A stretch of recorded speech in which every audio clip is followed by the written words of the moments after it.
At 6:47 on the morning of October 18, 1944, Sergeant Thomas "Tom" Bridger lay motionless behind a granite outcrop in the Vosges Mountains, watching 300 German soldiers complete their encirclement of his isolated platoon. 29 years old, Colorado hunting guide, 8 confirmed kills. The 50 remaining men of Baker Company were trapped in a mountain valley, cut off during the push toward the Rhine, and running critically low on ammunition. German forces had positioned machine gun nests on 3 ridgelines overlooking the valley. No escape routes existed. The Americans were pinned in a kill zone 400 yards wide, with German soldiers closing from all sides. Bridger's platoon leader had called his tracking method Indian nonsense. The company commander said reading animal sign had nothing to do with combat. His fellow soldiers said a Colorado hunting guide had no business teaching infantry how to fight Germans. When Bridger proposed his stalking technique that morning, the lieutenant wanted to know if he'd gone insane. Bridger explained he'd spent 14 years guiding elk and mountain lion hunts in the San Juan Mountains. The lieutenant told him hunting animals and hunting men were completely different. Bridger kept his Springfield 1903 ready anyway. The rifle weighed 8 pounds 11 ounces. The Unertl scope added another 14 ounces. The M1 Garand issued to every other man weighed 9 pounds 8 ounces with no magnification. Bridger's rifle was bolt action, 5 rounds. The Garand was semi-automatic, 8 rounds. Lieutenant Hayes had told Bridger multiple times to ditch the hunting rifle and carry standard equipment. Bridger carried it anyway. He'd grown up in Durango, Colorado. His father owned a small outfitting business in the San Juan Range. Bridger started guiding hunters at age 15. By 20, he was tracking mountain lions through snow at 11,000 feet elevation. Long-range precision, patient stalking, reading terrain, understanding animal behavior. Skills learned over 14 years in Colorado mountains. The Germans appeared at dawn on October 18th. Approximately 300 soldiers, 2 companies from the 16th Volksgrenadier Division.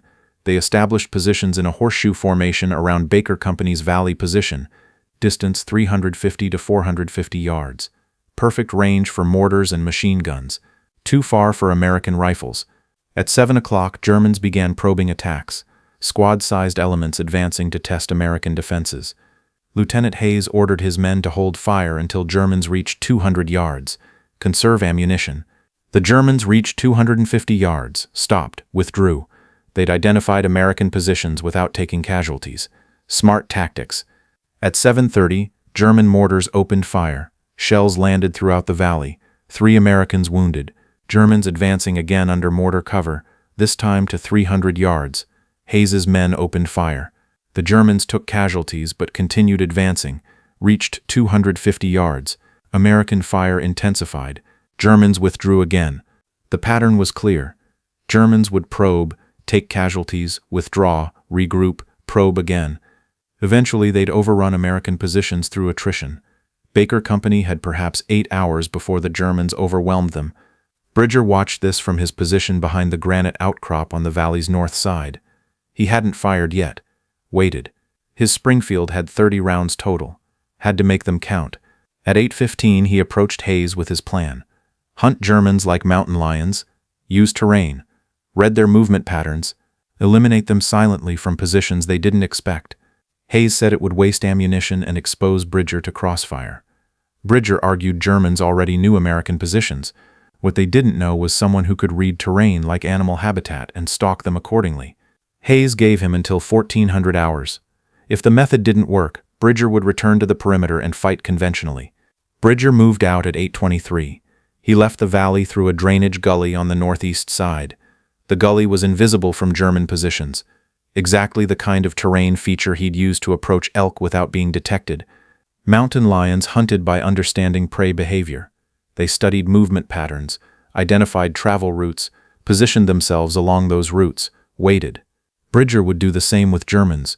He climbed to a ridgeline 200 yards north of the American perimeter. From there he could observe German positions on the eastern ridge. He glassed the area through his scope. The Unertl had 8-power magnification, clear view at 400 yards. At 8:51, Bridger found his first target. A German soldier moving between 2 machine gun positions carrying ammunition. Distance, 380 yards. The soldier was following a game trail. Bridger recognized it immediately. Deer trail, probably. The easiest route between those 2 positions. The German didn't know it was a trail. He just knew it was easier walking than the surrounding brush. Bridger watched, waited. 3 minutes later, another German used the same trail. Then another. They'd established a resupply route without realizing it. Predictable movement, just like elk moving to water. Bridger positioned himself with a clear view of the trail. Calculated wind, 3 miles per hour from the west. Elevation, 380 yards uphill. He adjusted his scope, aimed 8 inches above where he expected the next German to appear. At 9:07, another German soldier stepped onto the trail. Bridger fired. The soldier dropped. Bridger worked the bolt, chambered another round, kept his scope on the trail, waited. 30 seconds later, 2 Germans came running to check on their comrade. Bridger shot the first one at 375 yards, worked the bolt, shot the second one at 380 yards. 3 kills in 90 seconds. The Germans on that ridge now knew someone was hunting them, but they didn't know where the shots came from. The sound echoed off multiple ridges, impossible to pinpoint. Bridger relocated. He moved 150 yards west along the ridgeline, found new position. Glassed German positions on the southern ridge. At 9:34, he found another pattern. Germans were using a rock formation as an observation post. 2 soldiers visible. They were watching the American Valley position through binoculars. They felt safe. The rocks provided good cover from the valley, but Bridger wasn't shooting from the valley. He was 420 yards north of them.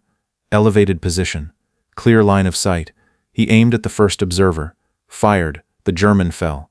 The second observer turned toward where his partner had been. Confused. Exposed. Bridger shot him at 425 yards. 5 kills. 25 rounds remaining. At 10:03, Bridger identified a German officer position.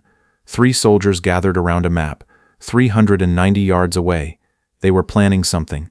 Bridger could tell by their body language. One was pointing toward the American Valley. Another was gesturing toward the western approach. Bridger aimed at the officer, the one holding the map. Leaders first. Eliminate command structure. Same principle as hunting pack animals. Take the alpha, the pack scatters. He fired. The officer dropped. The other 2 Germans dove for cover. Bridger worked the bolt, fired at where one had taken cover, hit him. 7 kills. At 10:47, German soldiers started moving more cautiously. They'd realized someone was picking them off from an unexpected angle. They stopped using the obvious trails, started moving through heavier brush, took longer routes between positions. Good. That meant they were reacting to him instead of attacking the Americans in the valley. The initiative had shifted. Bridger relocated again, moved south along a different ridge. He was now west of the German positions. Different angle. They wouldn't expect fire from this direction. At 11:19, he found a German machine gun team repositioning, 4 soldiers carrying an MG-42 and ammunition. They were moving to a new position to fire on the American Valley, distance 410 yards. Bridger shot the gunner first, then the assistant gunner. The other 2 dropped the equipment and ran. Bridger shot one of them. Let the other escape. Let him tell the others what was happening.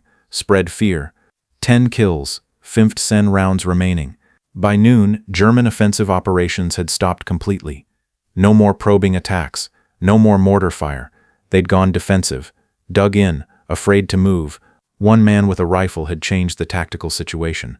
The Germans still had 290 soldiers. Baker Company still had 50. But the Germans were now afraid to maneuver, afraid to expose themselves, afraid of the invisible hunter in the mountains. At 12:30, Bridger observed German soldiers arguing. He could see them through his scope, animated gestures, pointing in different directions. They were trying to locate him. They knew he was hunting them. They just didn't know where he was or when he'd strike next. At 1:07, a German patrol moved out. 6 soldiers. They were searching for Bridger, moving carefully, using cover, good tactical discipline.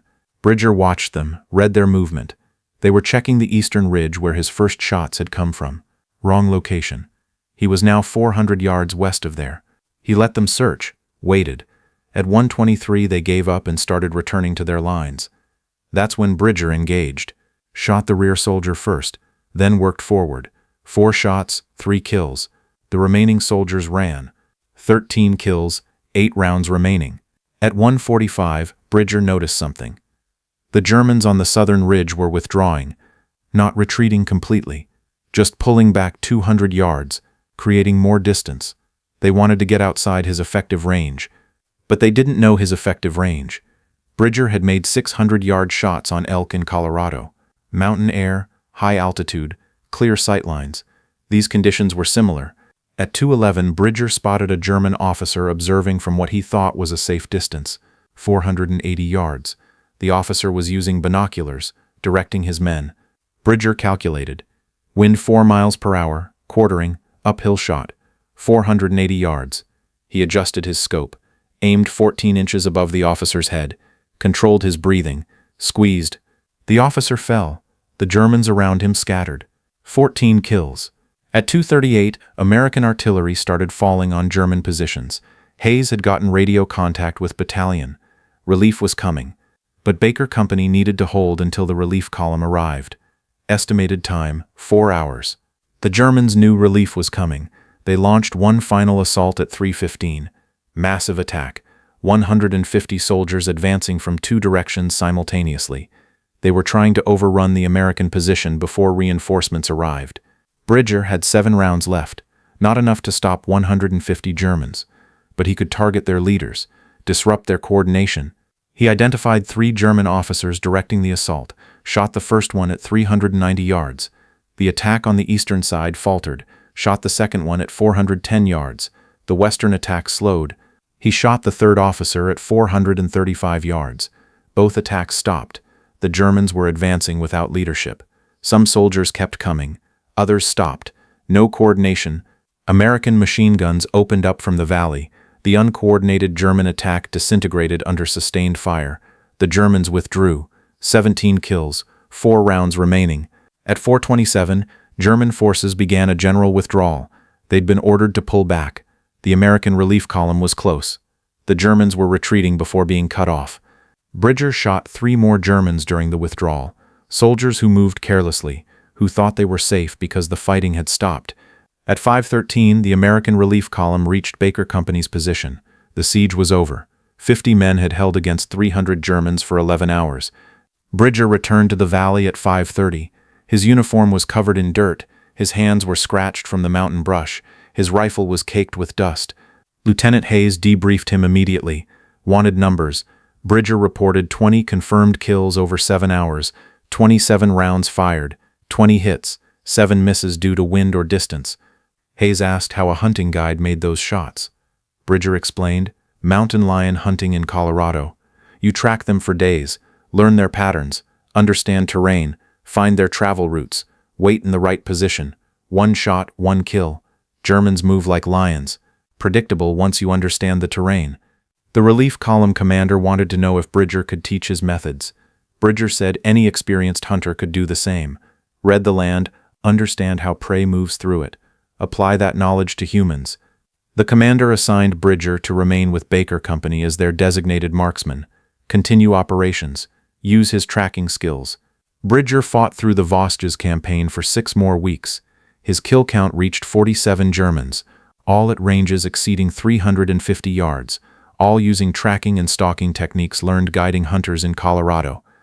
In December 1944, Division Headquarters pulled Bridger from the line, sent him to a sniper training program. They wanted him to teach other soldiers his methods, how to read terrain, how to identify human travel patterns, how to use natural features for concealment. The fundamentals learned tracking animals. Bridger trained 83 soldiers over 3 months. His students killed 237 Germans using his techniques. Long-range precision, terrain reading, patient stalking, psychological warfare. Bridger survived the war, received the Silver Star for the October 18th action. The citation mentioned exceptional marksmanship in mountainous terrain. It didn't mention hunting guides or mountain lions. He returned to Colorado in November 1945, took over his father's outfitting business in Durango, guided elk and mountain lion hunts in the San Juan Mountains for 35 years. He kept his Springfield 1903 with the Unertl scope, hung it over his fireplace. When clients asked about it, he said he'd used it during the war. That's all. In 1979, a military historian researching Vosges Mountain operations found Baker Company's after-action reports. The reports mentioned Bridger's stalking work. 20 Germans killed in 7 hours using hunting techniques. The historian tracked down Bridger. He was 64, still guiding hunters. The historian asked about October 18, 1944. Bridger confirmed the details, but downplayed his role. He said any experienced hunting guide could have done the same. The principles were identical. Mountain lions at 400 yards, Germans at 400 yards. Read the terrain, understand movement patterns, wait in the right position, take the shot. The historian asked what Bridger had been thinking during those 7 hours. Bridger said he'd been thinking about a mountain lion he'd tracked in 1936, 3 days through snow, 11,000 feet elevation, same patience, same terrain reading. The lion was harder to find, but the Germans were easier to predict. Thomas Bridger died in 1998 at age 83. His obituary mentioned his outfitting business and his military service. It didn't mention the 20 Germans or the Springfield rifle or the Colorado tracking skills that saved 50 American soldiers. His family donated the Springfield and Unertl scope to the Colorado Historical Society. It sits in a display case in Denver. The placard mentions Bridger's service in World War II. Most visitors don't read it. But in U.S. Army sniper training, Bridger's Vosges engagement is still studied. The principle: terrain reading creates tactical advantage. One skilled hunter who understands landscape and animal behavior can control an entire battlefield. Sometimes the best military skills aren't taught in basic training. They're learned in mountains, tracking lions, making 500-yard shots in thin air. Bridger proved that hunters who understand patience and terrain reading can change the outcome of battles. That's the story of how one Colorado hunting guide held off 300 Germans and saved 50 Americans in the Vosges Mountains. If this story moved you the way it moved us, hit that like button. Every like tells YouTube to show this story to more people. Hit subscribe and turn on notifications. We're rescuing forgotten stories from dusty archives every single day. Drop a comment. Tell us where you're watching from. Tell us if you've hunted in the mountains. Tell us if someone in your family served in the Vosges. Let us know you're here. Thank you for watching. Thank you for making sure Tom Bridger and his Springfield rifle don't disappear into silence. These men deserve to be remembered.